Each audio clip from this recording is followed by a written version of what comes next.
Rafara means to abandon. The Rafidi are those who have abandoned the love and loyalty to Abu Bakr, Umar, Uthman and other companions. Another name for the Shia is Rafidi. Among the Rafidis, there are extremists known as Gulat, those with deviant beliefs and extreme views. What do they assume?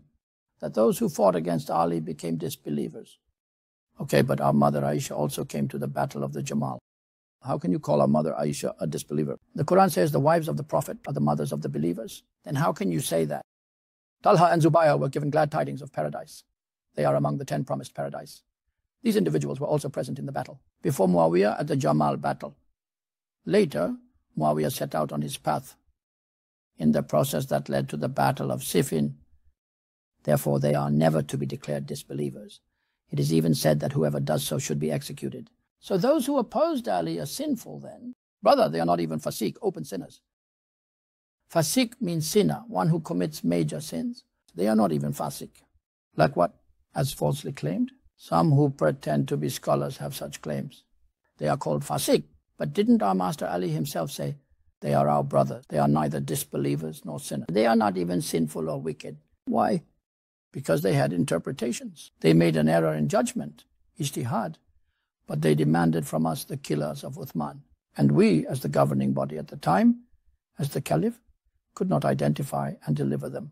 Due to this delay, a rightful grievance arose. They did not initially go to war.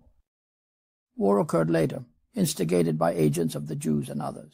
So the opinion being attributed, clearly, they are not disbelievers.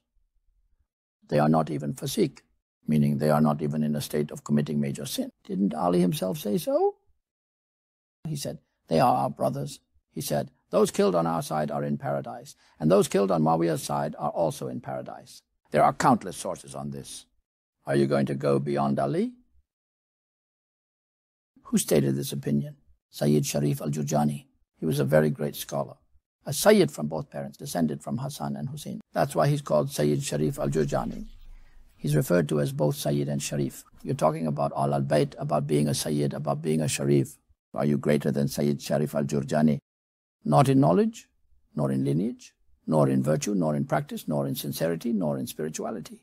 You're not above him in any aspect. He attributed this opinion to many people. Who? His peers, the scholars of his time. There's no scholar in the world today at the level of Sayyid Sharif al-Jurjani or al-Taftazani. There is not a single one. Truly, there is none in the world.